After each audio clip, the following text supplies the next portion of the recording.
Welcome to Gunsite. I am Jeff Cooper, director of the American Pistol Institute, which is the most active branch of the Gunsite Training Center, which is the fountainhead of the modern technique of small arms. What you are about to see is an overview of the basic principles of defensive pistolcraft. A good pistol is the best means known with which to defend yourself against a personal lethal adversary. And yet the pistol itself is worthless without the skill to use it precisely, swiftly, and safely. What you're going to see now is the systems used to impart that skill to a student coming through here to learn the art of defensive pistolcraft.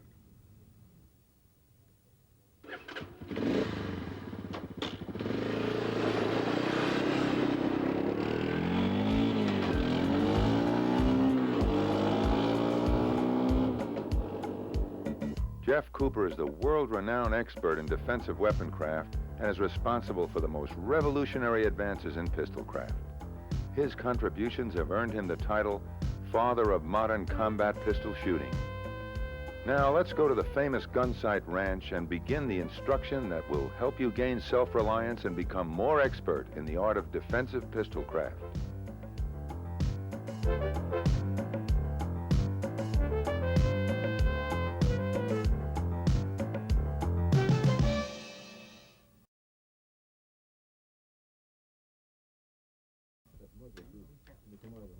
Goes down and then up.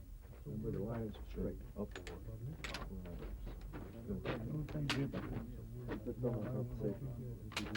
You're wasting a little time by having your hand over here and the pistol over there. It should be in the same line.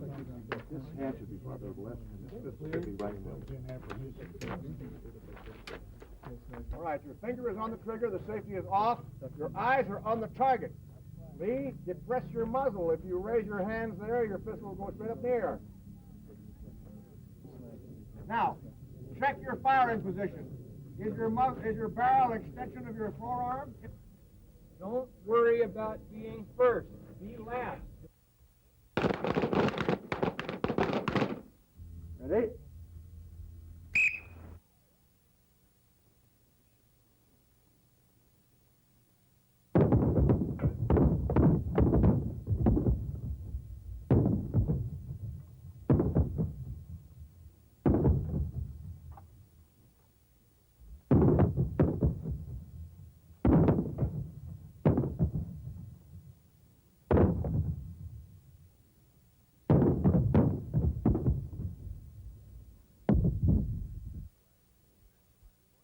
Mindset. Mental attitude is the most important lesson taught at Gunsite. Mindset. The problem of doing it. What do you suppose happens when a man who has proved that he can hit a package of cigarettes 9 times out of 10 at 25 yards confronts an armed enemy at arm's length and misses him 6 times in a row? Happens. All you got to do is read the newspapers. You have to read them with a certain amount of critical analysis because it's hard to find such things as ranges and so on. But here you have a man who has proved that he's a good shot, but when he has to shoot, he misses. And he misses in a ghastly fashion. I mean, misses you would not believe. I've heard people, when I've served as an expert witness in court, actually raise their hands, judges and prosecutors, say, you mean a man could miss at 18 inches? Yeah, could. Does. Now, none of you here is going to miss that paper down there at 18 inches. You're laying them out at 10 meters, which is quite a ways out. And you will do better than that before the course is over. But the question is, when you need to do it, will you do it? And that is the purpose of this exercise this afternoon. Of the people who have taken this training and who have subsequently met lethal violence and who have survived with flying colors, not one has told me that he did so because we taught him how to take the heads off daisies at 50 yards or how to fire 2,900 out of 3,000 on a numerical course. On the contrary, every one of them told me that when the flag flew, he knew how to think. And that what saved his life, that of his wife, that of his associates, that of his children, what saved his life was what he learned on Wednesday afternoon. Now, it's a very important part of the course. I emphasize it, and I will go on and show you why I think so. You see, there's this problem.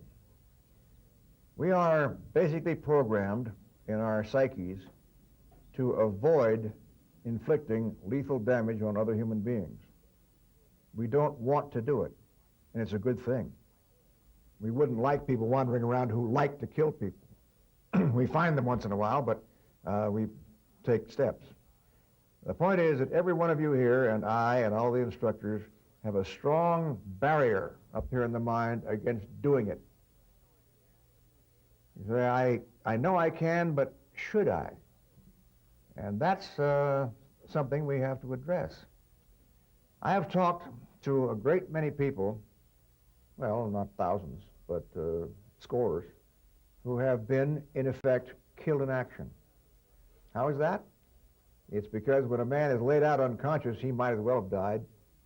So if a man is taken off the field in a stretcher and brought around in the hospital later, his mindset at the time of his death is exactly the same as if he had died. So I have talked to these people in person, and I find that the overwhelming impression that all of them had at his last waking moment was astonishment. Not fear, not agony, not despair, not regret, but surprise. What? What's going on? We teach junior officers, you know, that a man can be forgiven for being defeated, but never for being surprised. Now there we're getting to it, you see. How do you avoid that awful feeling of, oh my God, this is unreal? Change the channel. How do you avoid that? Well, there is a process by which you can avoid it, and we are prepared to go into it now. The human animal says, oh yes, these awful things happen to other people. They don't happen to me. And when suddenly you see it happening, your attitude is, no, wrong, bad scene, I don't want this. Now we have to be able to confront that. All of you are here because you feel that under certain circumstances, you may have to shoot for your life. If you didn't feel that, you wouldn't be here. So when I tell you you've got to realize that you may have to shoot for your life, your answer is, well, of course. I wouldn't be here. I wouldn't pay the money. I wouldn't take the time. But you know, there's a different thing between stating it intellectually and feeling it in your psyche. It can happen to you. It does happen to people. And you are not exempt from the newspapers. Nor am I, nor is anyone. That's something we have to get firmly in mind. News is not something that happens to other people. Now, what that means is, you see, that any one of us in this room could conceivably have to use the cartridge which is in the barrel of his pistol at this moment in a blood confrontation. Does that shock you? It shocks some people. That pistol I'm wearing on my belt, I may have to use before I take it off this evening for serious purposes. It's not likely. Certainly it's not likely. The great majority of people in the world go through life without ever having to fight. But that doesn't mean it is not going to happen. These safety devices, principally your pistol, can be compared to a life jacket. I have never had to use a life jacket to keep me afloat in a rough sea, but I still carry one. So they say, well, the odds against your getting dumped over the side in a rough sea are practically infinitesimal. I know, but I've still got a life jacket. So you see here, in addition to your weapon, you have to have the mindset, which is an essential part of your weapon. The ability to overcome this frightening reluctance to do what you must do.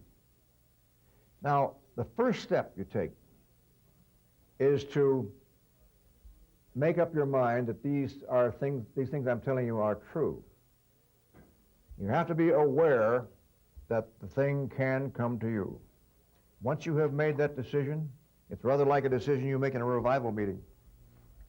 I will come down to the front of the classroom and say, yes, it can happen to me.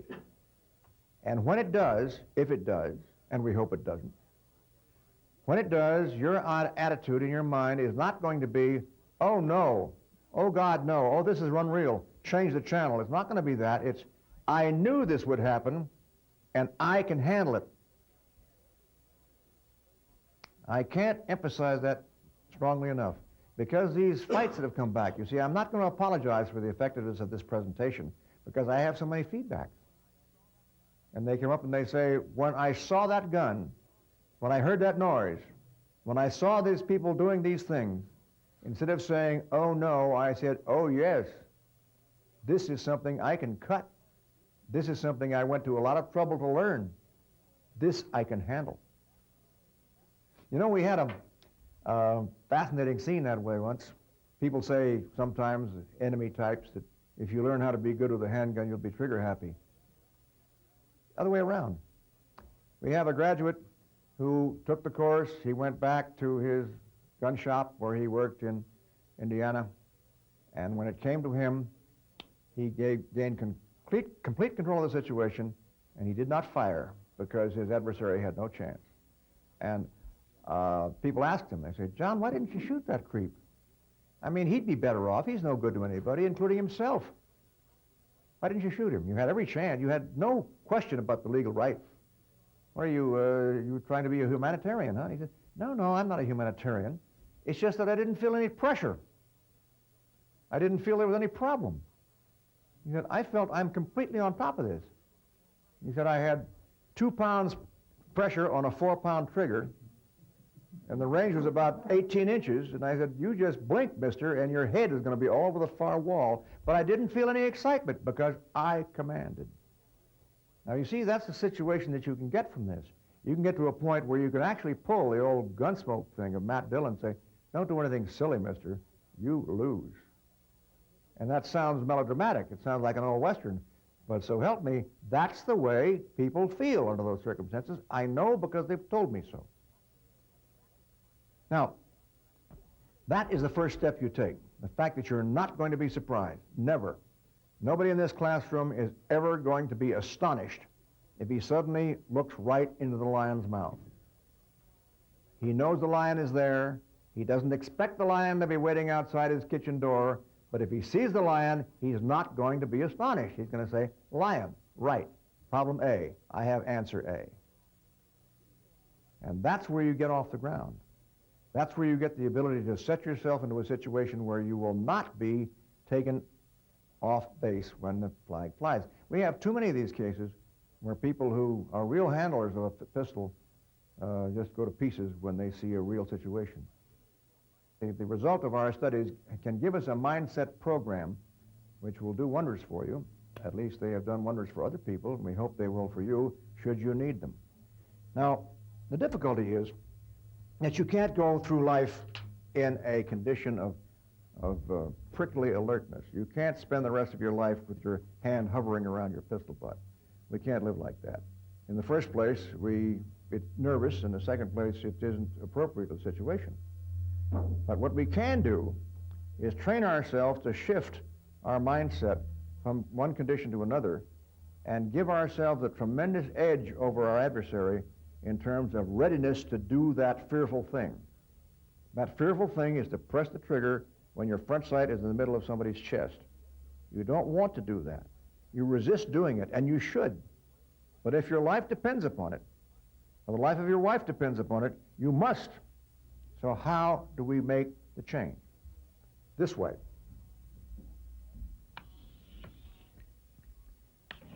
We divide your mental condition into 4 categories. I could make a few more, but if I did, it would get too busy. And if I try to cut down to 3, I don't cover the subject. So we call this the color code. And we divide these 4 states of mind into 4 colors, not numbers or letters. And on the left, we have the condition of unreadiness called white. Condition white. Condition white is unready, unaware. We'd like to live in condition white. Many people do. Unfortunately, some of them die unnecessarily. Just in the last month, I've had about 4 cases come across my desk where a man died because he was in white. And he didn't need to be. Now, you know, you don't have, all knowledge is not from this podium. Something like this could be worked out of a man's own, but these people still died. They're dead because they're on white.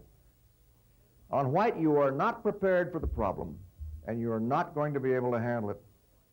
The only way you can handle a situation on white is if the other guy is such a klutz that he can't handle his problem. That happens, fortunately, but don't count on it. I remember a case happened in Rhodesia where a friend of mine was attending a party, going-away party for the head of a machine shop, and the Rhodesians used to be good beer drinkers, and this was in a building that had been separated down the middle by a partition. This was the street side with the machines, and this was the warehouse, and there was a back door there.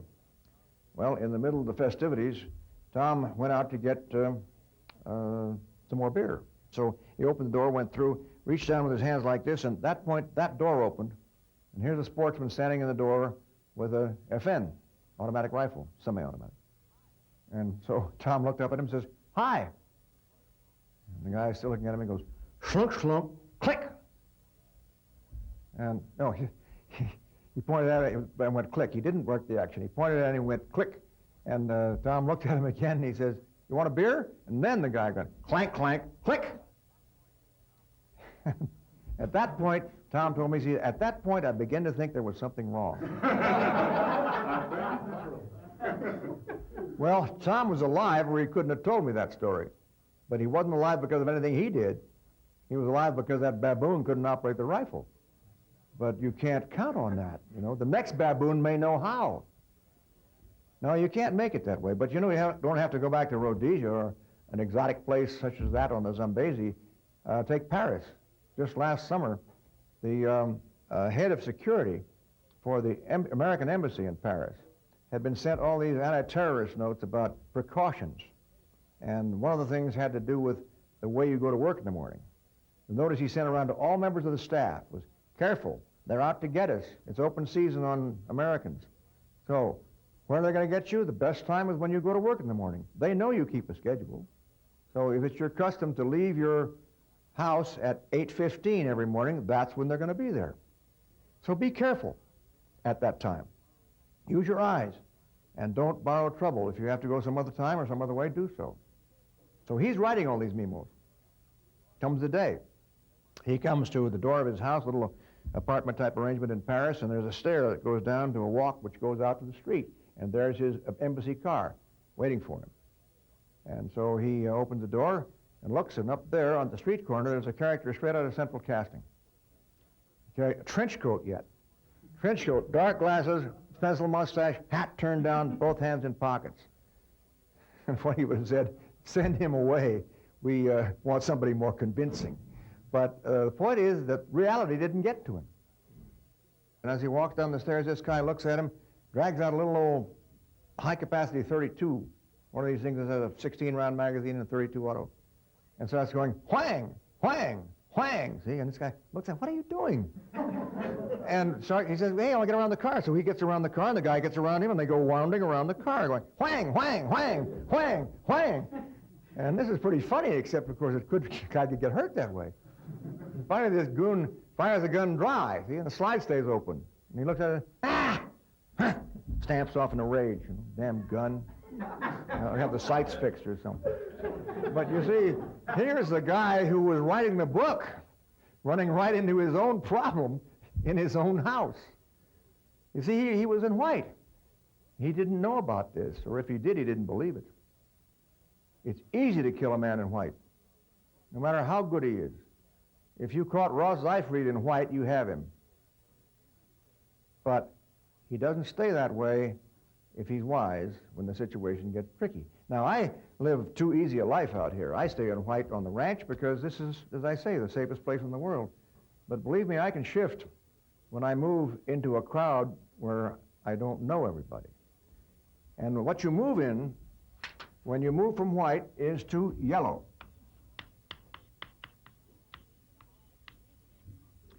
And yellow is a condition of relaxed alert.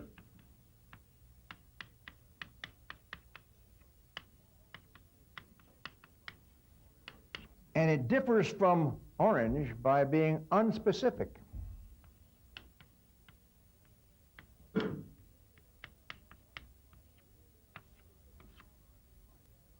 You can stay on yellow the rest of your life. It's not hard. But it just happens that when you are on yellow, you know what's going on. You don't shut down your shades.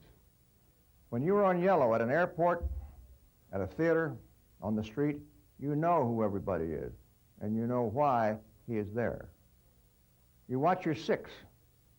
That's may sound difficult for you. It's not so hard. But you know who's behind you. You can do this in lots of ways. In a car, you have a rearview mirror. On the street, you have storefronts which cut in with glass going backwards. And if there's nothing like that, there's nothing that keeps you facing this way, you can admire the scenery. But you know what's around you on all sides. The hyenas of the world attack from behind, whether they have 4 legs or 2. And if they have any chance at all, they're going to hit you when you're looking the other way. So don't be looking the other way. You'd be surprised how often a head-on confrontation will turn off a certain kind of creep. The man who doesn't have a mission wants somebody who isn't going to be a problem for him. So if he's coming up behind you with his tire chain in his hand, and you say, huh? And he says, somebody else, some other time.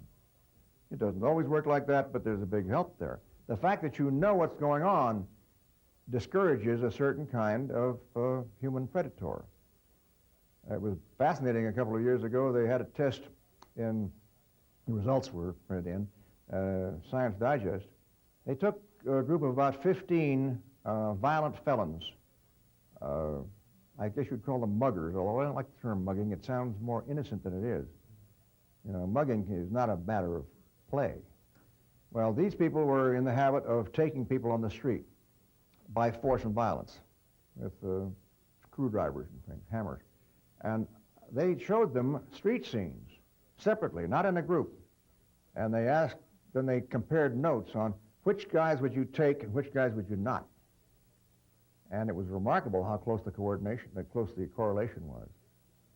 These people were practically 100%. They'd say, I wouldn't take him. I sure as hell would take him. Now, what was the difference? The target picked out was unaware. Head down, eyes forward, no feeling of alertness. You can turn off a certain portion of violence just by coming out and looking at everybody, because that puts you in category B as far as the strong arm talk goes. However, that won't do it all the time. That's just part of the way. But in condition yellow, you do know where everything is. You can be likened to a patrol craft on the surface of the ocean with its radar going 360 all the time, around and around and around.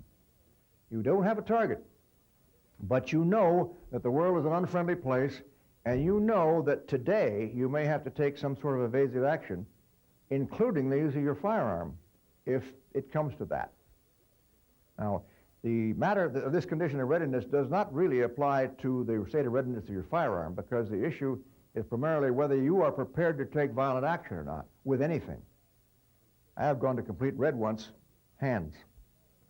But in connection with firearms, you do have this additional difficulty to overcome, this reluctance to press the trigger. As you move up the line, that reluctance moves down in its efficiency. You almost won't be able to press the trigger if you're in white. If you're in yellow, it won't be so hard, because you see, in yellow, you have told yourself, it can come. It can come now. Now, if you are on a relaxed alert and you pick up a target, that is to say, this hypothetical radar, which is going round and around, goes blip, blip, there, something out there. Then you move from yellow to orange. And orange is a condition of specific alert.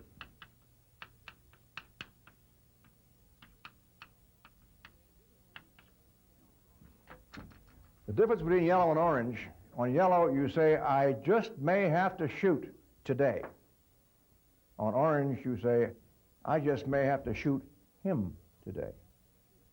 Now this is in no sense a prickly or a trigger-happy condition. You are simply adjusting your mind to that possibility.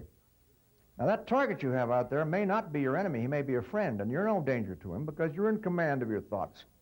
But suddenly that mental block against pressing the trigger is kicked down 2 clicks. I may have to shoot that guy. Why? Because here's the situation. When the man came to the steps at the top of his apartment in France and he looked at that guy, he should have gone to orange. Now that doesn't mean you're going to shoot him, it just says, there's somebody I may have to do. And on orange, that barrier is now much lower. Much lower. Now if that guy draws a gun, now you are very likely to beat him there because you're watching him and watching his hands, and when he starts to think about it, you're already on him. Now, in the condition of orange specific alert, you don't have an actual target, you have a potential target, and you can shift back and forth. Give you an example. In my case, I came out of a hotel room on the top deck of the Hotel Intercontinental in San Salvador, and as I looked down to my right, there was a man standing at the end of the corridor with his back to the wall and his arms folded, just standing there. Well, you don't push for trouble, and I didn't want to start anything, so I said, I don't know who he is. I went back into my room, and I had some time, and so I wrote a couple of postcards, and I got them ready, and I came out of my room again, and I looked down there, and he's still there. Well, now in San Salvador, you don't go around in white. We had a young man who was going to come here. His name was Schaffelberger, and he was the head of the Naval Assistance Group down there. And he went down there. He was going to come here. He'd paid his deposit, but he got orders, and he canceled out. He went down there, and he was murdered. I'm sure many of you heard about it. Sitting in his car outside the university complex on white. Now, I can't prove this because I can't go back in history, but I feel very strongly that if Commander Schaffelberger had been here, he would not have been on white in Salvador. Now, he's dead, so I can't ask him. I keep insisting this is not theory. This is real. The condition I'm talking about now, though, I came out and I saw this guy, and I said, well, yellow, I've got to do something about that. There may be something here, but I don't know. I'm not really going to go up. I'm going to stay on yellow. I'm going to see what he does. So I turned and walked down the corridor to the elevator, not the elevator, the stairway, fire escape. Went through, walked down one flight. I came through onto the 5th floor, and through that door comes the same guy. Okay, orange. I had my pistol on, of course, which meant that I knew that I might have to use it. But when I saw him come through that door, I said, I may have to use it on him. Well, we were separated by the full length of the corridor. I figured we better have this. It's a nice, quiet place. And there's nothing he can do to me that I can't do to him first, so let's see what he wants to do. So I walked straight forward, and he walked straight forward. Fancy that. So we about this far apart in the middle by the elevator, and I touched the button, and the elevator opened, and we both got in the car like this. And hit the button, the elevator goes down to the first deck. And I opened the door and get around like so, and said, Roberto's the concierge, the desk man. I said, Roberto, who's that? He said, that's the house detective. Oh, all right. So, orange back to yellow again. But you see how it works. It works very easily. Once you get the hang of it, it works like no sweat. Now, don't get the notion that when you pick up a specific alert that you drop your general alert. That's not the point. In other words, when you pick up a target, you don't forget about your 6. That's a basic decoy problem. A guy attracts your attention in that way and then hits you from behind. No, you keep your alert going. It's not the question of whether you're searching in all directions. It's a question of whether you're going to shoot or not. And when you get that target on your screen, then you go to orange and say, I may have to burn him. And if he shows you, don't worry about it, mister, I'm from the BATF or something, then you don't shoot him. Let's have no remarks. But if you go to orange and then he declares himself, in other words, he hoists the Jolly Roger, the black flag with the skull and crossbones breaks out, and red. And in red, this decision has been made. Red is fight. Now, you're not shooting just yet, but you have decided that if that guy does something, you're going to kill him. Now, of course, you can say we don't shoot to kill, we shoot to stop, and that's a valid point. But on the other hand, if you put a .45 bullet through a man's chest, he's liable to be in pretty bad shape. So you have to assume that he may die. Now, that says then, I have a target. I know it's a target. I'm going to use my force and violence if he does a certain thing. Now, what would that thing be? Well, it can be a whole lot of different things. We call it the mental trigger. In that situation that I spoke about when I went to full red without any intention of using my pistol, it was to reach for his gun. He was standing right in front of the table in this steakhouse, and he had his 2 guards behind him, and I could see his coat hanging open. And under his coat over here, there was a little nickel-plated Beretta. And my decision had been made in advance, not to shoot him, because he had 2 guys with machine pistols, and I had 2 friends, too. And besides, he happened to be the acting chief of the Air Force, and if I'd burned him, I would have been in all kinds of trouble. But he was stoned out of his mind, and he had a bad reputation, and I knew he was capable of shooting. So I just set in my own mind, if he puts his hand on that pistol, I'm not going to reach for mine. I'm going to go right over the table, steak, beer, salad, and all. I'm going to hit him right on his forearm with both of my hands and go right down on top of him. And my 2 buddies here can take care of the guys with the machine pistols because they can't unhook them as fast as these guys can draw. But you see, it's not a question of where your weapon is or whether it's loaded or not or all that sort of stuff. It's a question of your readiness to take the necessary action. And it can be shooting, it can be other stuff. But you go to full red and wait for the trigger. The trigger is quite often a gun pointed at you. Sometimes it's just a gun. Sometimes it's the enemy uniform. I can't give you an example of what your mental trigger is going to be in every case, but you must have it ready. Under what circumstances will you shoot? You have made up your mind that you will shoot, you have signed the paper, and you've stuck it on the hook. And that awful decision of pressing the trigger when you must has been made. And you no longer have to argue with yourself. You don't have to make discussions. Now, a couple of people have pointed out that modern police practices have so intimidated a number of young men that the question when the flag flies is not so much am I going to live or die, but whether I'm going to get sued or not. Well, I suggest that those 2 problems should be put in different categories. Here we refer to problem A and problem B. Problem A is staying alive. Problem B is squaring it away with the guys in the uniform. Now, problem B can be bloody serious. Look at Bernard Getz. But if you don't survive problem A, you won't have to worry about it. So when the flag flies, solve problem A and then see what you have to do about problem B. In any case, there is your code. White, yellow, orange, red. And you can postulate situations in which you shift from one to another. Yellow is the situation you should always be in when you are in presence of a lot of people you don't know. You should always be concerned.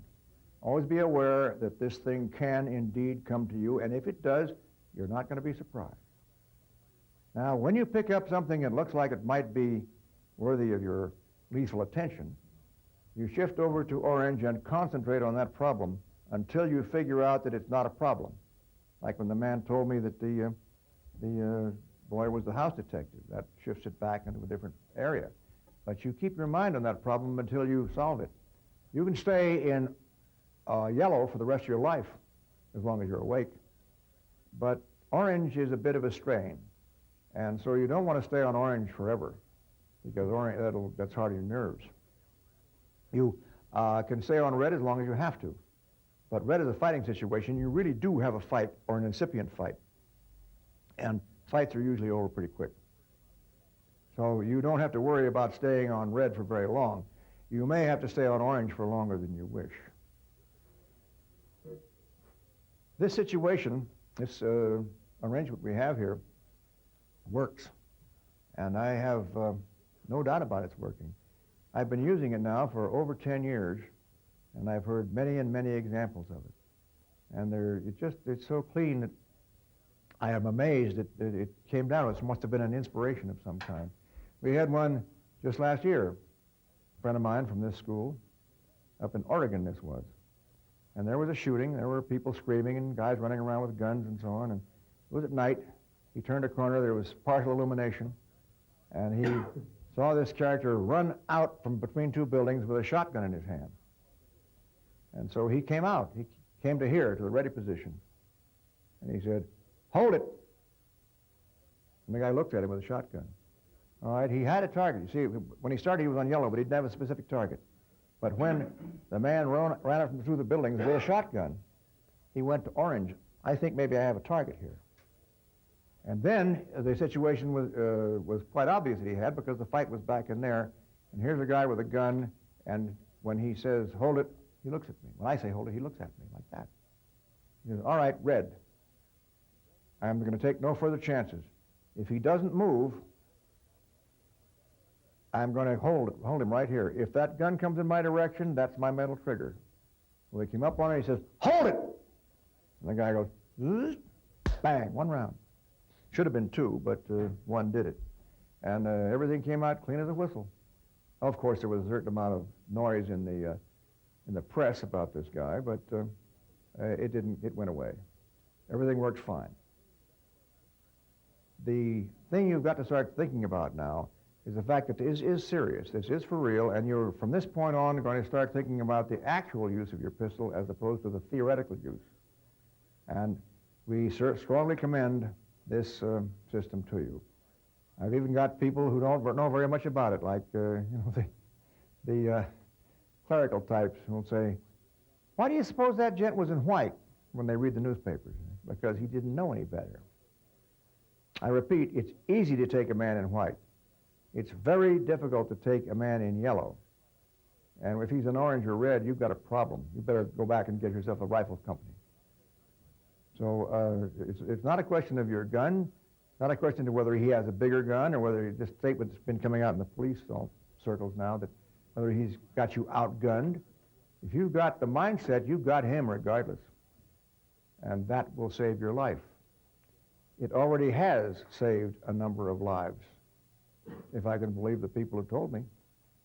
So it's part of the course, and we think it's probably the most important part of the course. Keep in mind what we mean by these conditions, and under certain hypothetical situations, when you go to movies, when you see things on the screen, tell yourself what that guy should have been in and what he was in. I remember a wonderful novel by Stuart White showing how this would work, say, on the early American frontier in the mountain man days. This kid had a pack string behind him, and when he topped out at a ridge in the Rockies, he looked way down there, and he saw a campfire. There was not supposed to be anybody in that campfire. This is not any place anybody's supposed to be. So who do you suppose that is? You better be careful.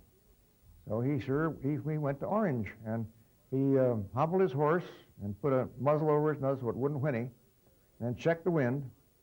Very carefully, in his moccasins, he moved down on that campfire. And when he got his approach, he started moving around in a circle to see where the wind was. And finally, he got up to where he could see that campfire, about as far as from here to the door. And he reached out and pushed the branches apart. Right at that point, a voice behind said, "All right, mister, just drop that there rifle and walk straight forward." Don't get taken by surprise. You wouldn't live in the Rocky Mountains if you could be. But that's the message. You're not going to be surprised ever again for the rest of your life.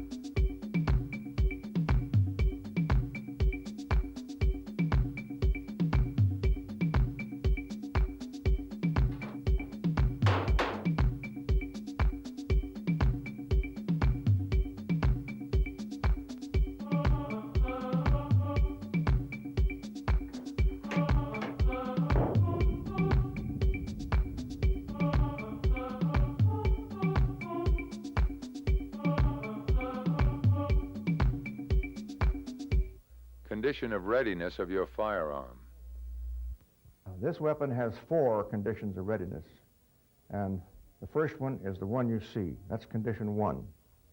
Hammer back, safety on, full magazine, round in the chamber, ready to go. That's the only way the pistol should be carried on the person, ever. If you get in the habit of carrying it one way on Tuesday and another way on Wednesday, or if you say, I'm going to carry it in condition 1 when I'm outside the wire, but I'm going to carry it in condition 3 when I'm inside the wire, you're going to get hurt. One way. Then you won't ever get caught with your trousers at the dip. So whenever you put the pistol on your person, condition 1, hammer back, safety on. Now, if you want to put the pistol to one side and put it out of your reach, say as in a glove compartment or in the headboard, a lot of people like to lower the hammer. Well, now, you do that by taking the safety off, put your index finger over that firing pin, and hold on tight. Then pull the hammer back until it releases the grip safety, press the trigger, and let it down. Now, once you got hold of it, you can take your finger away because now you got hold of it. You have accidents by letting it slip when you didn't know you had hold of it. But let it all the way down, there. So, not there. All the way down is safe in this sense. You cannot fire the weapon by pounding on the hammer because the firing pin doesn't reach the primer. So there's no way you can take this weapon with a shell in the chamber and beat on that and make it go. You can make it go by dropping it on its nose. Now, they've got gadgets in the new ones. The Series 80 was supposed to prevent that, but I don't see what difference it makes because if you drop this from high enough to make it go, all it's going to do is shoot straight down. It's not going to do any damage. I've seen it happen. It puts about a little 4-inch hole in the gravel. So dropping it straight down is no peril to anyone. But the military and the government have got all excited about making, destruction tests, and they won't sell the gun unless they have a firing pin block. Generally speaking, on the Series 80s, we take the firing pin block out because we don't think it does anything plus, and it does some things minus. It can fail, and then your gun won't fire. So that's not to worry about that. But if you carry the weapon there, on that notch, you can fire it by beating on the hammer. You can shear the notch and it'll go. You can do that under some unusual circumstances with your elbow. I've seen that happen once. Bang! This way. So don't carry it on half-cock. It's not designed to be carried on half-cock. There's some confusion here because certain weapons, specifically the Winchester rifles and the Marlins and the Tokarev Russian pistol, are designed to be made safe by putting them on half-cock. This one is not. Don't use it. You can get you in trouble. If you drop the weapon now and it turns around and lands base first, it'll go, and it'll go in a very nasty direction now, like right up under your chin. So don't ever carry it in that position. Don't ever count on a mechanical safety to save anybody's life. A mechanical safety of any kind is only partially effective. Some are much stronger than others, but don't count on any of them and then you won't get a nasty shock. The fact that the safety is on does not mean that the weapon is absolutely safe. It means there's a tendency for it to be safe. You can put that just like any other safety device, like a life jacket, a seat belt, a steel helmet. They're nice to have, but they are by no means infallible. So don't put your trust in them. Now, if you carry the weapon at full cock, it's quite safe because there's no way you can drop that and have it land on the hammer in such a way as to drive the hammer against shear. See, because to drive the hammer against shear, the blow has to come in that direction, and this tang is in the way. So it's very hard to drop this in any fashion that will cause that hammer to go, and if it goes, it's going to go up to here and not fire 90% of the time. So forcing the hammer won't shoot it either. So keep those things in mind. You can carry it in condition 1, which is cocked and locked. You can carry it in condition 2, which is hammer all the way down on a live round. Then when you pick the weapon up, you pick it up with your thumb and little finger under the hammer, cock it like that, and go to war. That's not going to win any matches, but it's good enough. You're on your way to the door anyway. You can, and I don't recommend this, but the military does, you can carry the piece in condition 3, which means full magazine in place, but nothing up there. In that case, the hammer is usually all the way down. A lot of military people are required to carry their weapon this way by regulation. It is not a good way. It invites accidents. Because to make it work, you have to pull the weapon out, grab it here on your waist, bang, so. And in so doing, you can get hung up in your holster and shoot your toe off. So that's a poor idea, in spite of the fact that the armies of the world tend to fancy it.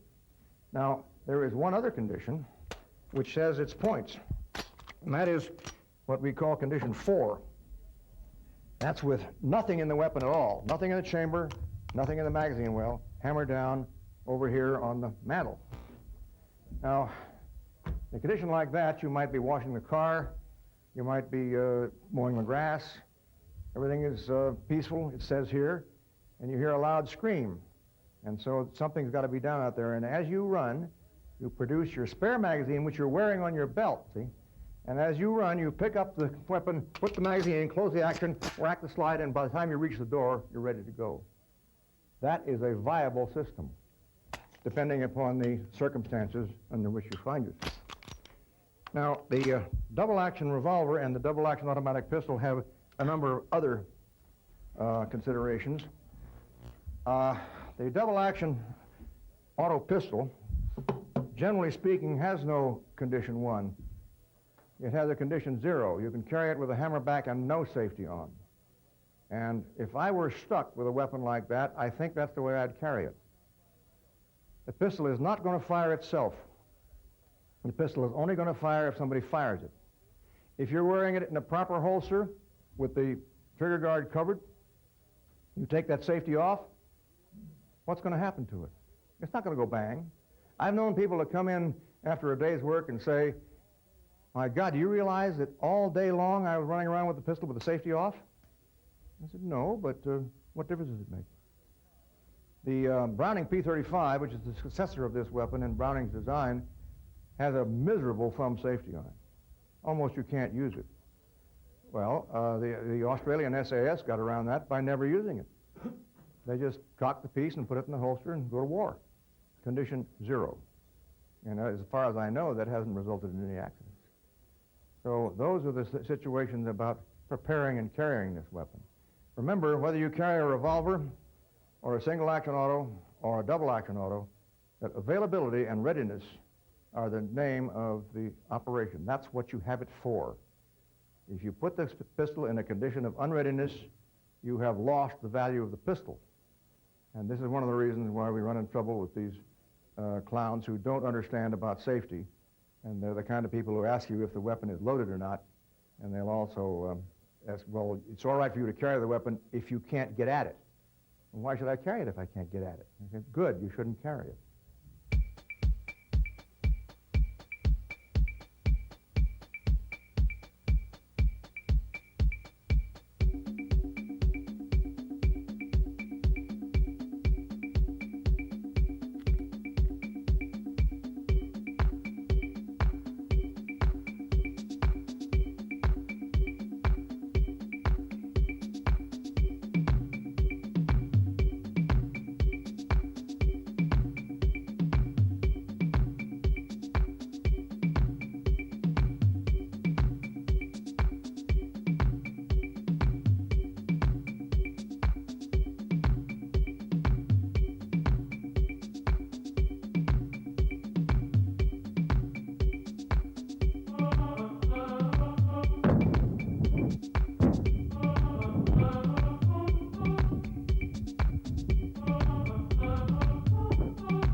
Let's join Jeff Cooper in his gun room as he talks about the history of firearms. The pistol is essentially a defensive arm, but it originated as a cavalry device which would enable a horseman to shoot a little farther than his adversary could reach with a lance or with a sword.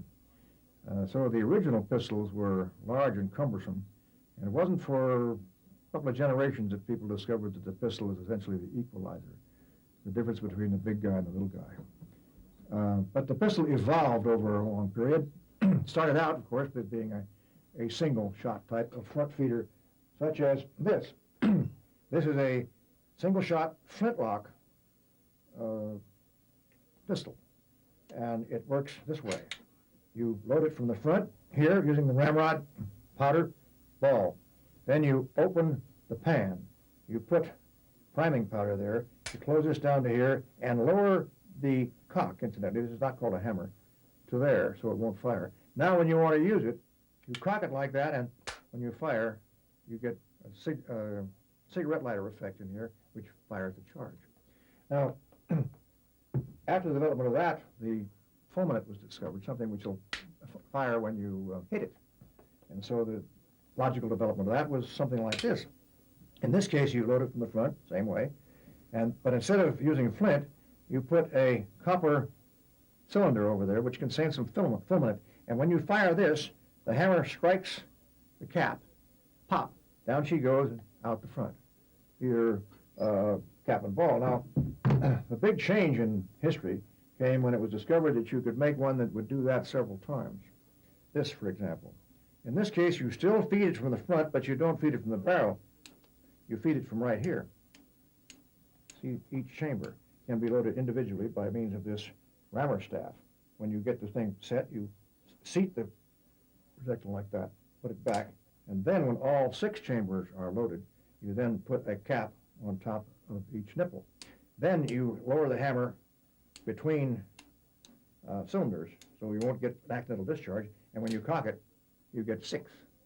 1, 2, 3, 4, 5, 6. This is the genius of Sam Colt. He did not invent the revolver, but he made it work. And when a frontiersman had one of these, the Stone Age man had lost the war. And this happened in the early part of the 19th century. I just had a recent account reading old California history about the Lugos pursuing some Mojave Indians. And the Indians were supposed to have been 3 with the horse herd. The Lugos had 8. But when they hit them in the dark, they thought they only had 3 men. There were about 25 Indians in there. They went right in the middle of them, and they took them all with ease. They didn't like that, but it's what this will do. See? Now, the next step was the loss of the cap and ball principle to the cartridge containing its own powder, like that. The primer here, a case, and a bullet. Incidentally, that's not a bullet, that's a cartridge. This is a bullet. This is a cartridge. A bullet is part of a cartridge. So the invention here was to bore the rear out and put the cartridge inside and have it contain its own primer. And it's funny, because Sam Colt had promoted this, and he was pretty much of a high-powered promoter with a big cigar and a white vest and a chain and so on. And when the young man came through with the invention, his name was Roland White, he said, "Mr. Colt, I have something that'll revolutionize the handgun." And he showed him how, if you bore this out, you can put a cartridge in there. And Colt said, "Never worked, son. Never get off the ground." And that left it there. Now, the next step, of course, was to make the cartridge revolver. Looking like this. So now you can put your cartridges in there, and when you get them all ready, you can cock the hammer, and every time you cock the hammer, you get another cartridge under the hammer. Now, these have all been what we call single action. There's only one way to make them work. You cock with your thumb and press the trigger. And every time you cock with your thumb, you get a new cartridge, and you press the trigger, the hammer falls, and you get a shot. But it stays there. It's not ready for action again until you cock it again. The next step after that was so-called double action, meaning that the revolver could be fired in 2 ways, either by cocking it, firing it, as with the other one, or by just pressing the trigger.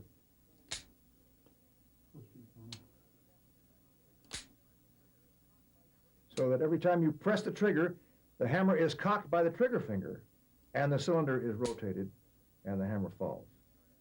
Now, this enables the pistol to be carried with the hammer down and fired by a single firing stroke that way. Whereas before, as you came up, you had to cock it and fire.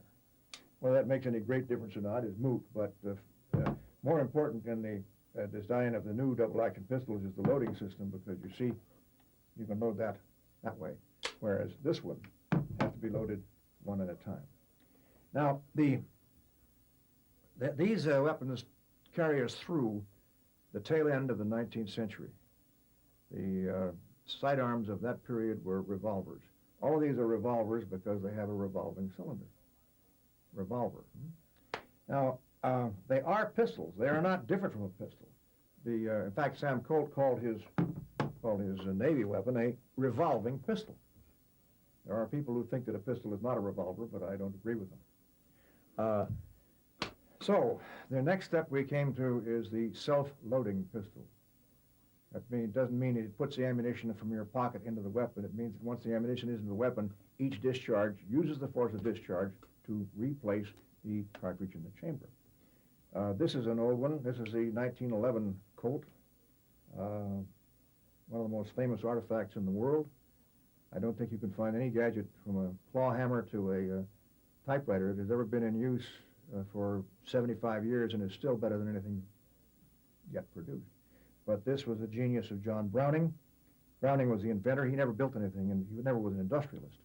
But Browning invented this thing, and it was sold to the government, and the Colt company made it. So this is the Colt 45 Auto.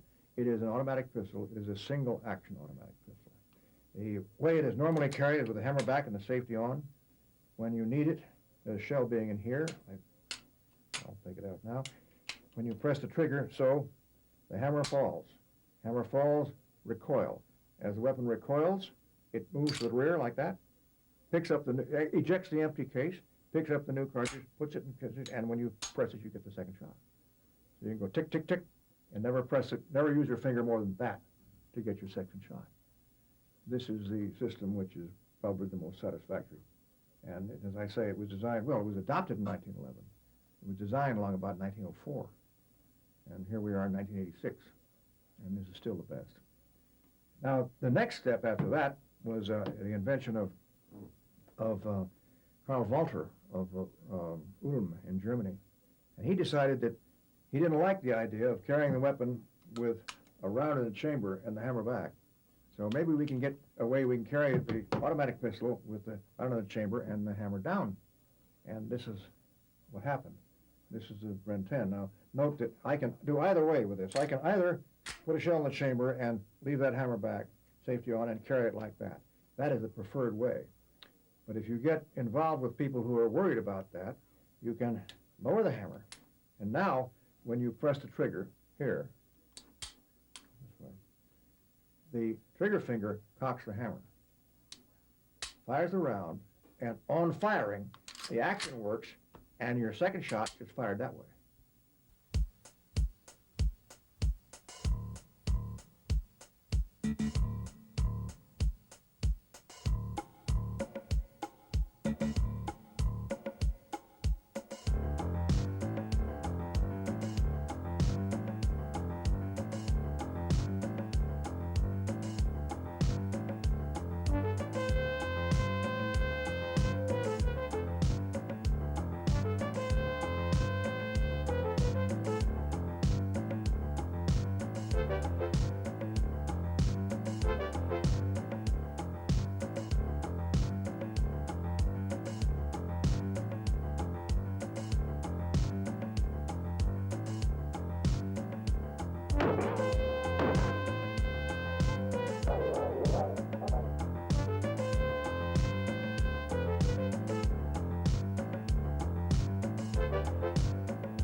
The power of the pistol.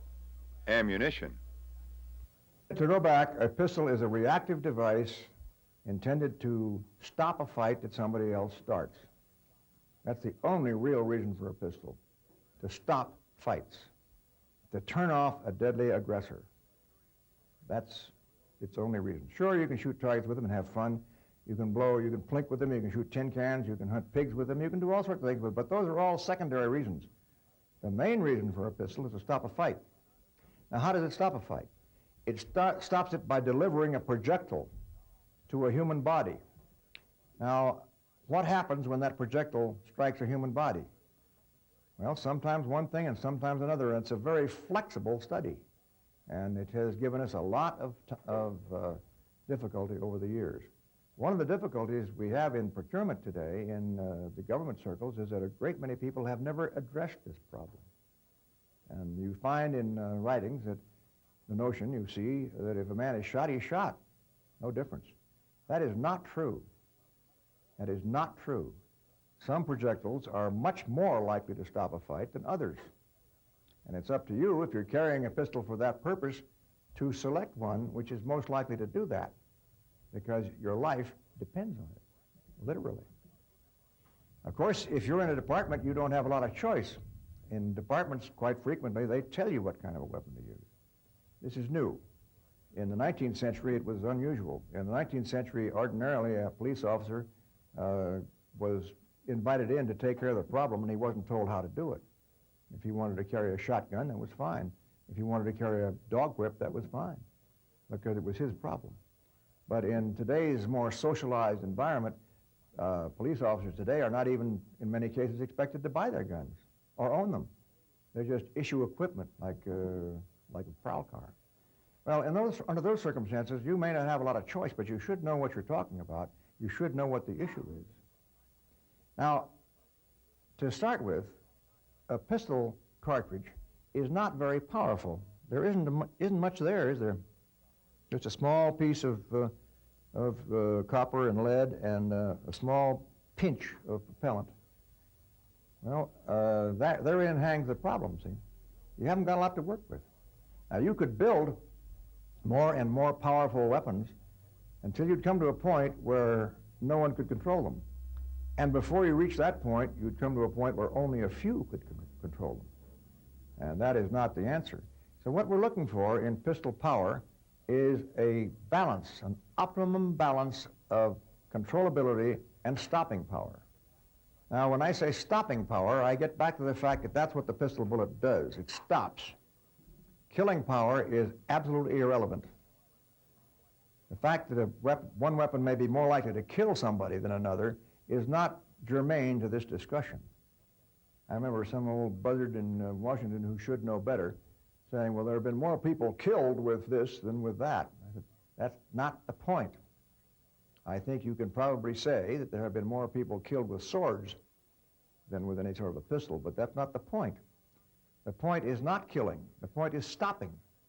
And if you shoot a man solidly in the midsection and he keeps on fighting, you have put yourself in a very bad position. He is apt to be very upset with you. And he's going to do his best to turn you off. So you don't want a pistol that doesn't put your man down by choice with one hit. Now, you've been programmed down here always to hit twice for several reasons. One is, of course, you might miss. I think that's pretty much out of the question for people of your skill. But on the other hand, it has been known to happen. On the other hand, we want to make sure that that hit will do it with one insofar as we can. Now, let's start with the notion that that's not in the cards. Physiology and physics and whatnot being as they are, there is nothing that you can carry which will guarantee a one-stop hit.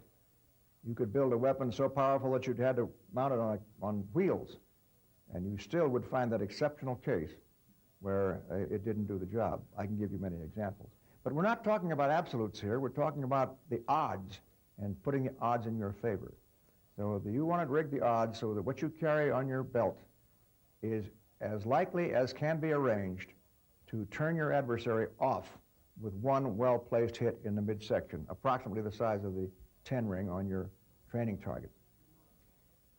What is power then? How do we measure it? How do we measure the power of a projectile?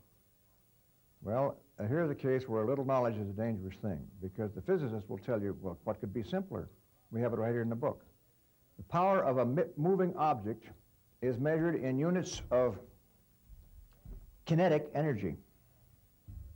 Kinetic from kinesis, motion.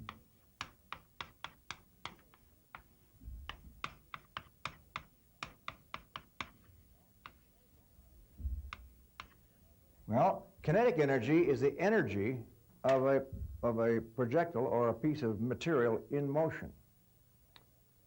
What's energy? Well, energy is defined in a textbook as the capacity to do work.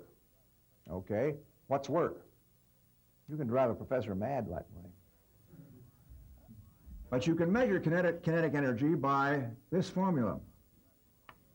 Mass times velocity squared over 2. Now, the question is, does kinetic energy equal stopping power? Does it? No, it doesn't. Because whatever work is, what is necessary to stop a man doesn't seem to be terribly strongly related to that.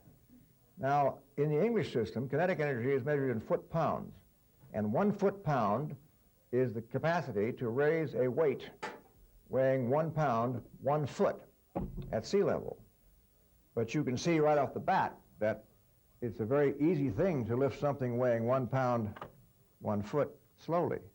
It's harder to do it by a stroke like that. Now, those are not the same. And so we have a lot of other things involved here which far transcend the simple study of kinetic energy. Now, back in the old days, when we were using these pistols in their developmental phase, it was discovered that it took a certain kind of projectile to stop a determined adversary. And when the United States decided to adopt a new service sidearm along about 1900, they specified that it had to be an automatic pistol, a self-loader, not truly automatic, a semi-automatic pistol, and it had to have a caliber of 45. That's 0.45 hundredths of an inch. How do you suppose they got that? Well, I can tell you. Back when we started the Mexican War, the general on the border was General Zach Taylor, and the Colt revolving pistols made by Sam Colt in Paterson, New Jersey, had been establishing a tremendous reputation among the frontiersmen of the South, specifically against the Comanches. But they were no longer in print. You couldn't get them. And so Zachary Taylor sent Sam Taylor back to Hartford to try to find, or to Connecticut to try to find Sam Colt, young man. And when they went back there, Sam Walker and Sam Taylor and Zach Taylor all got together and decided that this one had to have a big bullet, because if there was any fault in the Patterson pistols, they didn't hit hard enough. So they grabbed out of the air the figure of 50 round lead balls to a pound. If you do that with pure lead, you come up with a bore diameter of 0.44 inches. So the weapon decided upon had a caliber of 0.44. That was the original Walker, and was followed by the Dragoons. They were good guns. And when we went to war, in the Civil War, the Union service sidearm was the 1860 Army, which was 44 caliber. Well, when Roland White showed up with the idea that what you should do is bore a hole through the cylinder, front to rear, and insert in that cavity a self-contained, self-exploding metallic cartridge. You wouldn't have to load it, powder and ball from the front. And you could keep the thing in action much more simply. Well, as is often the case with successful executives, Sam Colt looked at the thing, big cigar in his mouth. He was a great cigar smoker. Son, never worked. Unsafe. So Roland White took it down the line to Dan Wesson, and hence the pyramids. But what happened then, you see, is when Colt died and the factory kept on, it was up to them to produce a cartridge revolver. And when they did that, they decided that the frame on the old cap and ball revolvers was not strong enough. So they didn't want to make it possible for a journeyman gunsmith to drill out a 44 and put a cartridge in it. So they said 1/10 more. And so you can't put a 45 caliber cartridge in a 44 caliber cylinder, at least if they're properly measured. That was a safety feature invented by the Colt factory after Colt's demise. So we went into the Indian Wars with the 45 Colt cartridge, which is a nifty cartridge. It's awful big. It's black powder cartridge, but it does the job.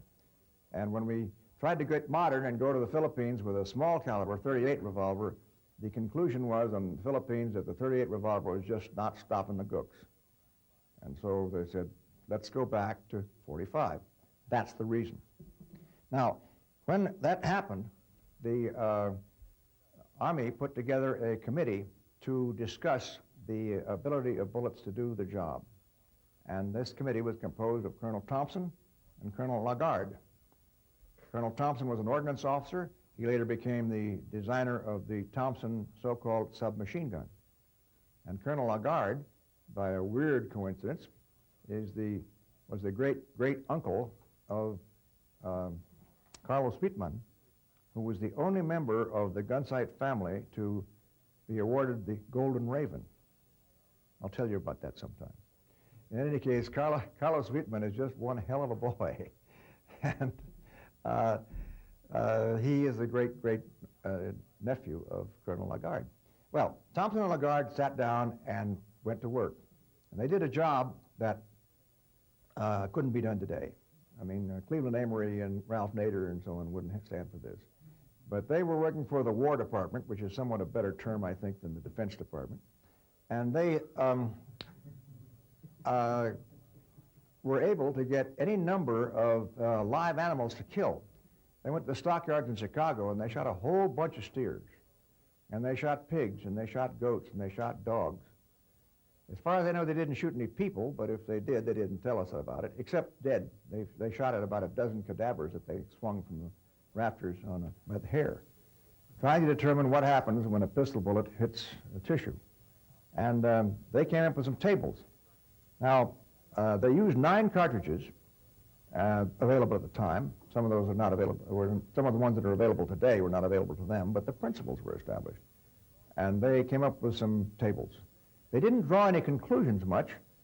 They just rendered the tables. But on the basis of these tables, the government decided, let's have a 45.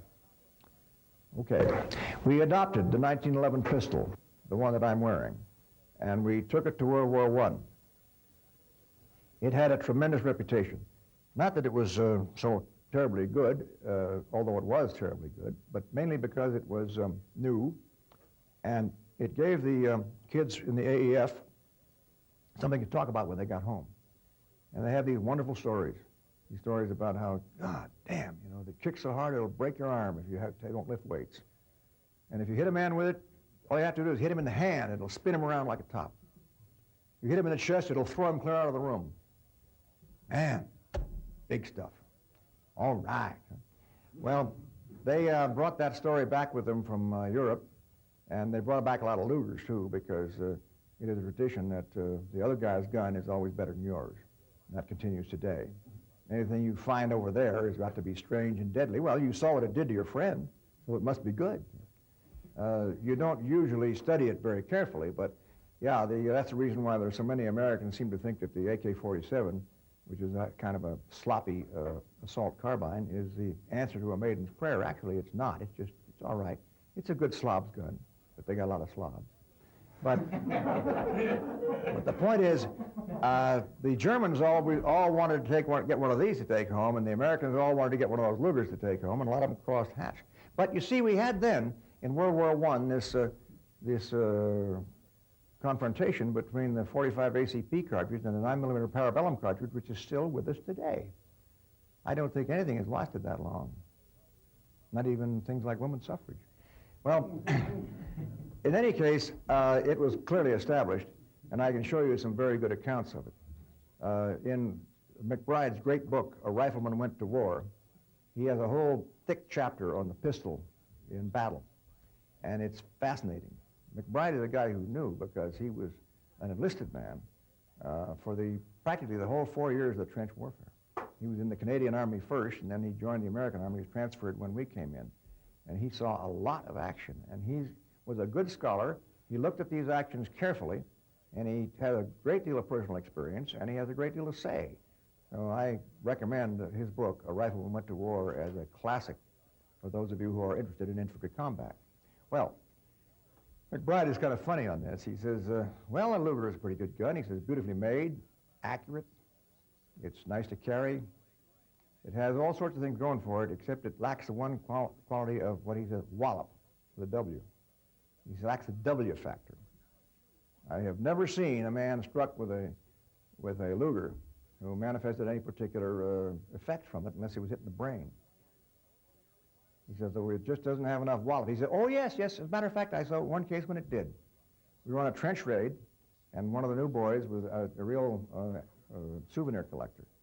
And he'd found a beautiful gun belt on a dead German officer, black patent leather with the silver buckle saying Gort Mittens. And it had on the side, it had a patent leather holster with a brand new Luger in it, and then magazines and stuff. Nifty. So this kid picked up this gun belt and was carrying it. And they were working around these trenches looking for things, and he went up the side bay, and as he did, he turned a corner, and a wounded German rolled over and pointed a rifle right at him, 18 inches. And he swung that Luger in his right hand and went, whack, and left him gone. He said, there was a Luger that had plenty of stopping power. Well, we came back from the war with all these experiences, and a young American soldier named Hatcher, Julian Hatcher, put together an essay on the subject of the Thompson-Lagarde tables. I believe, though I can't prove it, that his paper was prepared as a staff study at a staff school. And he took those tables of Thompson-Lagarde and tried to examine them on the basis of what caused pistol bullets to stop fights. And he found, to his amazement, and to the amazement of a lot of people who haven't read him, that of the 9 cartridges tested by Thompson and Lagarde, the one with the greatest kinetic energy had the least stopping power. A flat inverse correlation. Well, now we can't accept that as a revealed truth, except there it is. The cartridge in question was a 30 caliber Luger, and it took more of those to put a steer down than any other cartridge tested. Now, they have illustrations of this in which a stockyard steer was hit 12, 13, 14 times in the shoulder area, going into the heart, before showing any signs of distress, either bleeding at the mouth or staggering. Whereas with 1 or 2 shots from the 476 Ely, which was the heaviest caliber tested, the animal would go to his knees and fall over its side. Well, now, something is funny here, because the Luger had an incremental increase of energy over the 476. Energy does not equal stopping power. And that has been on the books for long and long, and the people in the departments haven't seen it, haven't read it, don't understand it. But I think that we can accept the fact, based upon experiments which we could not reproduce today unless we found a peculiar place, China someplace, that we couldn't do this again. So we're going to have to stick with it. But what Hatcher decided then is if energy is not the measure, what is? Well, he speculated this way. He said, when you fire a handgun, you feel a certain amount of recoil. Now, if you reduce the weight of the projectile and consequently increase the velocity with the same amount of powder and discharge, you will get greater energy, because the energy goes up as a square of velocity. But you won't feel as much of a bump in your hand. So maybe that bump is what we're talking about. How do you measure the bump? Well, there is a factor in the book known as momentum.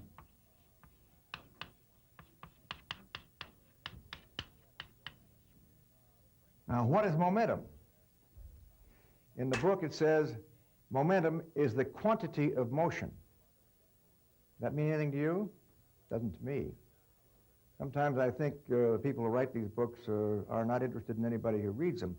But in any case, momentum is called the quantity of motion, and it is measured by mass times velocity, without anything else. Now, I found later a much better definition. As a matter of fact, just a couple of years ago, in a treatise on naval gunnery, a definition of momentum which said momentum is that which tends to keep a projectile going when you try to stop it. Now that I can understand.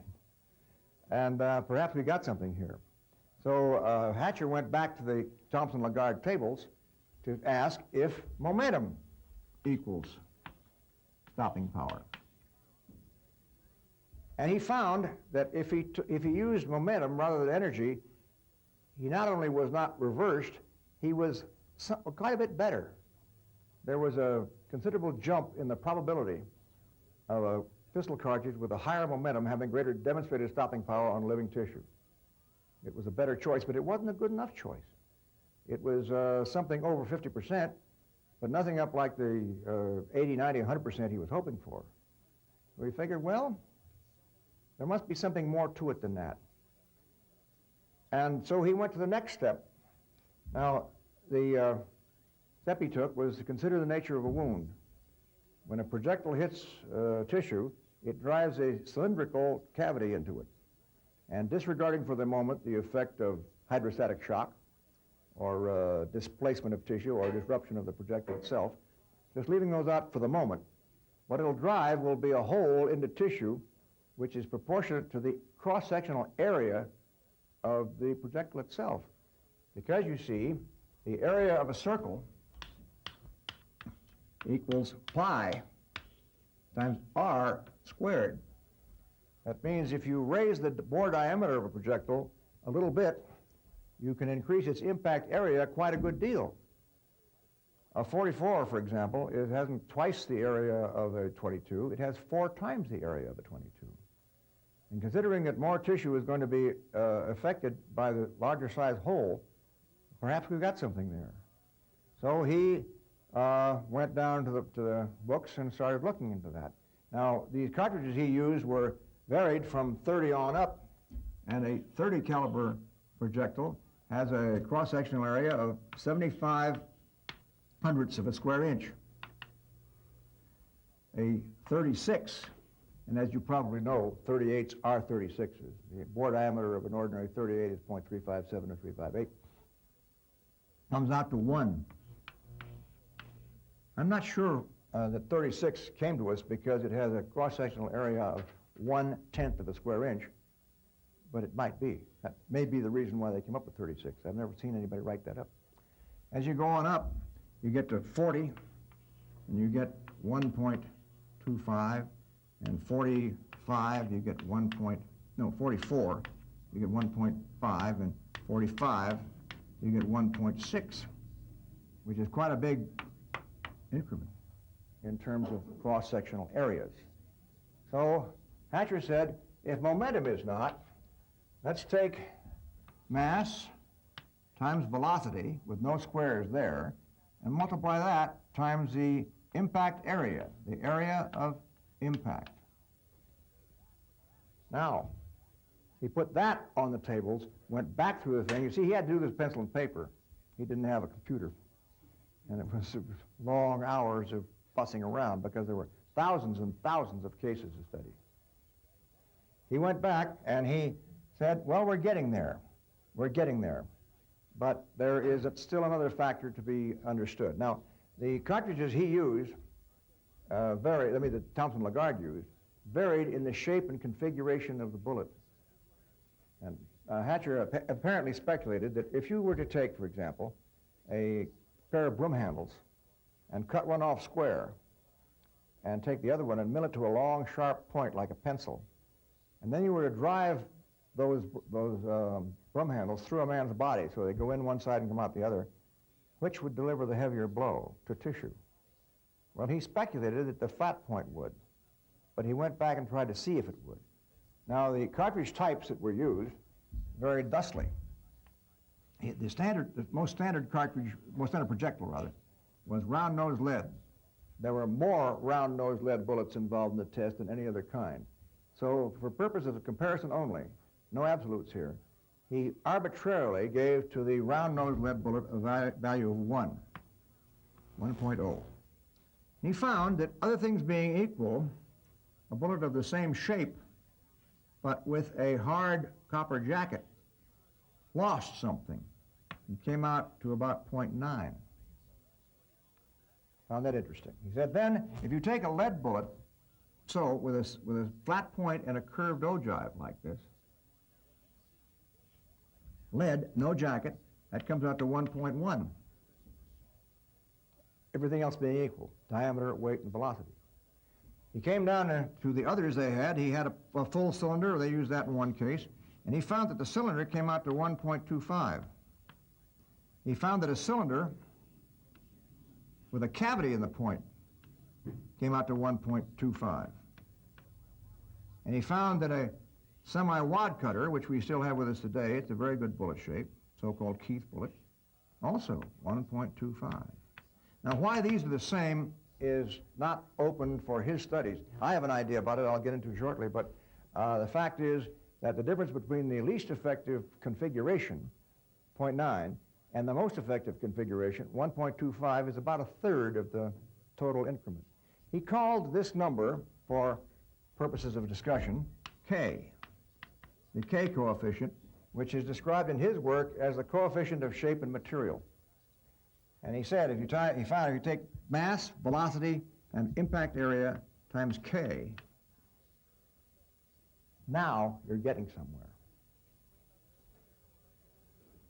Up to here, we're in the 70 or 80 correlation. Up to here, we're over 90. And so if you take mass times velocity times impact area times K, multiply it times 1,000 to get rid of the decimal points, you now have the index of relative stopping power according to Hatcher. Now, in what units? Well, they're not volts or ohms or ergs or anything like that. They're just Hatcher units. And they come out pretty well. You're pretty close now. And if you want to know how a given projectile is going to work probably on a man, if you throw the Hatcher formula at it, you come out very close to the actual observed answer. So you see, Hatcher was not developing a theory, Hatcher was developing a formula. Now, I don't think more than a couple of months go by that some character doesn't come up in some magazine debunking the Hatcher theory. Well, you can't debunk a formula that is based upon observed action. Since that time, we've tried to repeat these things by firing into blocks of gelatin and into cans full of water and sand and all that sort of thing, but it's not the same as living tissue because more things were involved than simple physical resistance. For example, a couple of years ago, down in Texas, the Dallas Forensic Laboratory came up with a test that came to what they called a relative incapacitation index, and it was based entirely upon shooting into gelatin. Well, you know, if you want a gelatin bullet, I have the answer. I've developed a pistol myself that'll blow gelatin all over the damn laboratory. It's not a very good fighting cartridge, but it's a terrific gelatin cartridge. They even, for example, put the 30 caliber U.S. carbine cartridge, which is a notorious disaster in action. I mean, I can give you more horrible carbine stories than anybody. And they found that the 30 caliber U.S. carbine is a nifty gelatin cartridge. You know, according to that, the 30 caliber U.S. carbine is more effective than anything. Well, the point is, the Hatcher studies are based upon living tissue, and that's hard to reproduce. And debunking a formula which is based on that is a losing proposition. It says over there, Professor Halle, the proper object of the natural sciences is to discover an existing order, not to invent one. And any scientific thesis is valid only to the extent that it represents what is literally so. So no matter how many formulas you come out designed to prove that a small caliber jacketed bullet is more destructive and more capable of stopping a fight than a big one, it doesn't matter because that's not what happened. I could, for example, prove that if I were to open my hand, my pistol now would float up against the ceiling and bounce there because of the gaseous capacity of the propellant in the magazine. The trouble is it won't. You've heard, I dare say, about the theory back in the early days of aeronautics when it was proved convincingly that a bumblebee cannot fly because a bumblebee doesn't have enough wing area. But of course a bumblebee can't read, so he just goes ahead and flies anyway. It doesn't do very much good to prove that what you see is not happening. Those of you who had the more imaginative math teachers have probably been shown how you can prove algebraically that 1 equals 2. I think probably you've seen that. So let's not worry too much about the tables and the statistics. Let's worry about what actually happened, and this is based upon what actually happened. Now, when we put that against observed performance, we have a pretty good case here. Because, you see, pistols have been around for a long time. And there have been lots and lots and lots of cases. We have been shooting each other with pistols for well over 150 years, with the characteristics of pistols used today. And we have a lot of experience. Now, the scientist poo-poos that, the laboratory man. He says, oh, well, the observation is no good. You can't depend upon what somebody said he saw. He just made that up. Yeah. But when you have so many thousands that you have a tidal wave of preponderance, you have a lot to go on. Now, the fact that you did one thing once doesn't mean very much. You know, one of the few cases I've known where a guy was really iced with a pistol. It was done with 22 short. Hit him just to one side of the sternum right here, and boy, he was gone. I mean, stiff. And he was not any kind of a wimp. He was a melon-muscled worker in a wrecking yard. I didn't see the shot, but I was there pretty soon thereafter, and it was conclusive. On the other hand, you hear of cases where a guy is practically blown away by various types of gunfire and keeps going. So one case is not going to make much difference. One case is not really conclusive.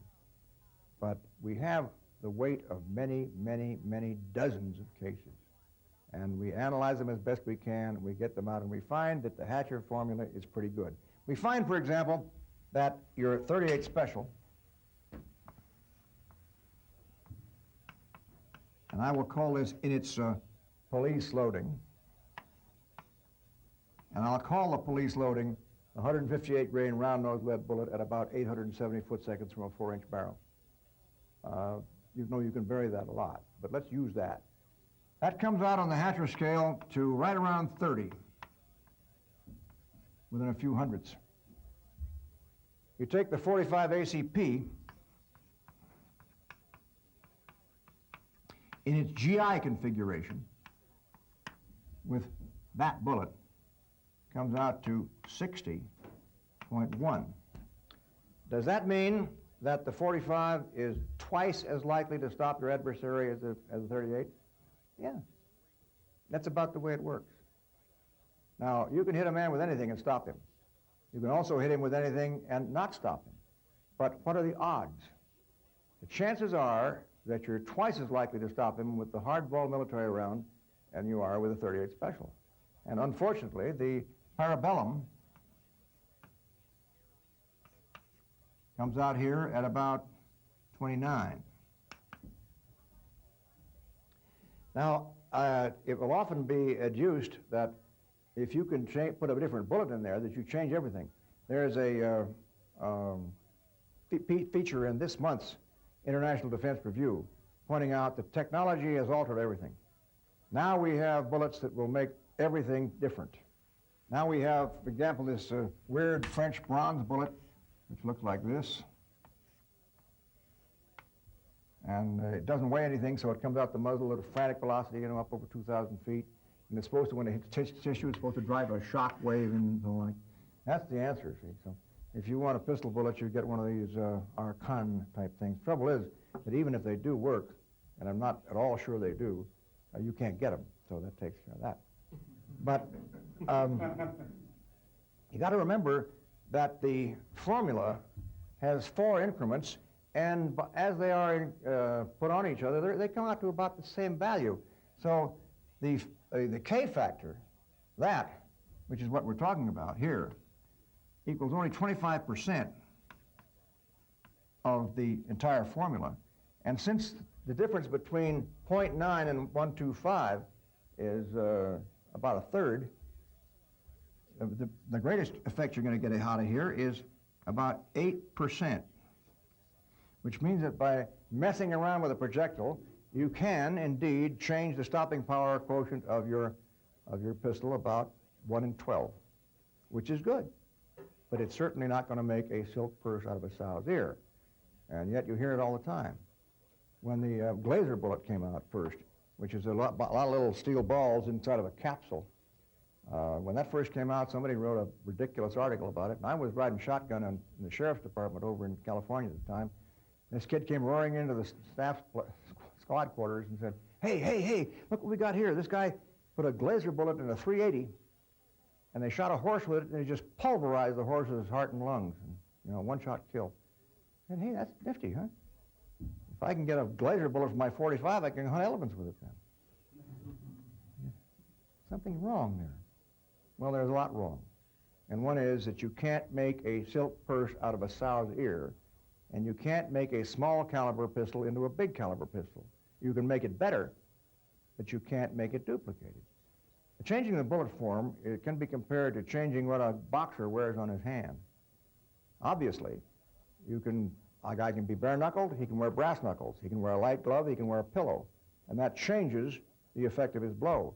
But it doesn't make a featherweight into a heavyweight. It makes a difference, but not that much difference.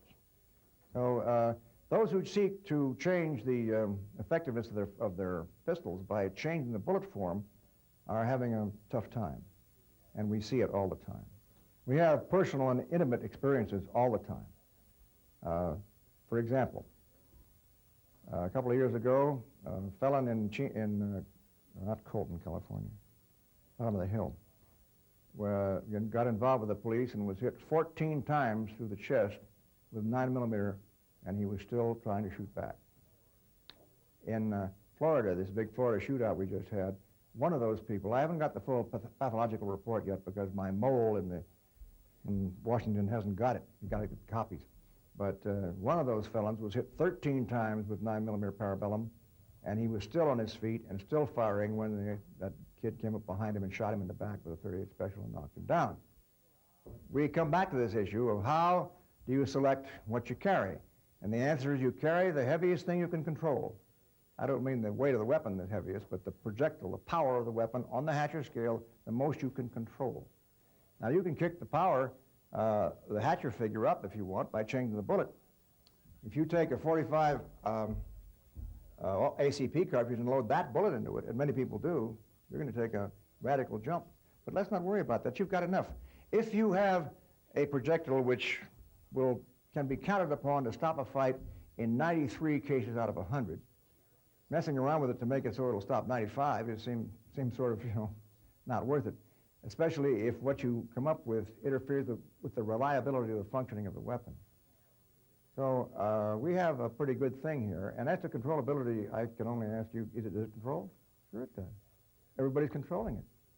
So such talk about the difficulty of controlling the service round is hogwash, as you know.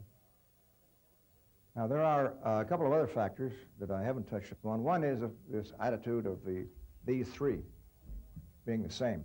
My personal view is that what causes the increasing stopping power here is the cookie cutter effect.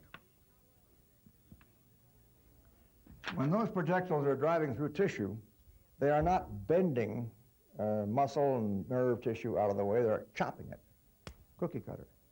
And we see that effect in wounding. It's unpleasant, and if you want to increase the unpleasant nature of the wound, that's one way of doing it, putting a sharp shoulder on the projectile. I say again that I don't know that's going to make it a lot better, but if you were working with an underpowered weapon, you might come up with something better.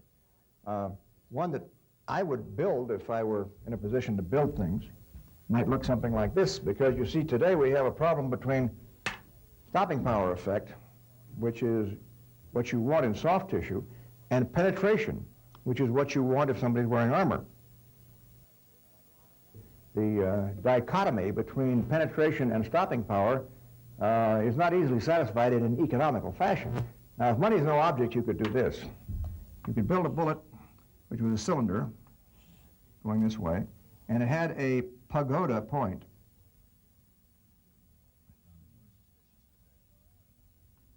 Am I coming out even here? So, you could jacket it over the front end, leaving the base open. Then in the base, you could put a tungsten carbide dart, which ran in like that. Now, this would be very hard. This would take the rifling, and what you put in here would depend upon the velocity that you want. You could put styrofoam in there, or you could put lead in there. But whatever it is, it would be a matrix holding this dart on point. Now, if you hit tissue with that, soft tissue, nothing would happen except the cookie cutter, this. And it would go plowing through, chopping its way, which gets a very good effect. If, on the other hand, you hit something hard, like a belt buckle or a thick wallet full of credit cards or an armored vest, then this part would shear away, and this dart would punch on right through. Now, that's what I would build if I were running an experimental laboratory, but obviously a bullet of that effect would cost something like 8 times as much as a conventional bullet, and the economics wouldn't work out. Something like that might be the answer, but don't hold your breath. So, we want the most power we can control. Oh, yes, the other point that I didn't cover is what about fragile bullets that break up? Hollow points. Okay, they have them. Hollow points work pretty well in rifle bullets where impact velocities are greater than, say, Mach 2. But at pistol velocities, they don't tend to work very well. We picked one up the other day out here on the range, a 45 caliber hollow point, and it had been fired, and all that happened when it hit the ground, it just mashed the point shut. That's the customary function of a hollow point. It might, if it mushroomed, it might have a pretty good effect, but on the other hand, remember that the degree to which you expand the wound channel, to that degree you decrease penetration, and you haven't got a lot of penetration to work with. You get nothing out of a bullet which will go through a piece of plate glass and stop. So I am not much taken with hollow points. As a matter of fact, I'm not much taken with any kind of expanding pistol bullet. If I were forced to use 9mm parabellum, I probably would adopt some kind of frangible or expanding bullet, but I'm not so forced, and I get a better effect by just using a larger bore. This presentation is designed to hold the argument. I get pretty tired of it because it seems to me that these questions have long since been settled. But they keep coming up simply because the younger generation doesn't seem to have read the books, or it hasn't had any experience, or both.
We hope you have enjoyed what you have seen.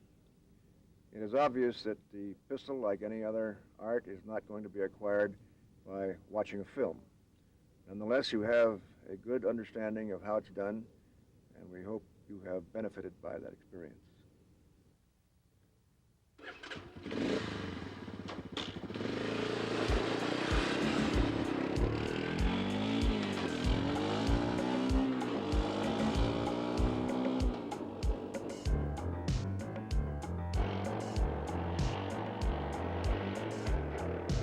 Remember, preparedness and confidence show and have in actual confrontations been sufficient to shut off an attack before it started.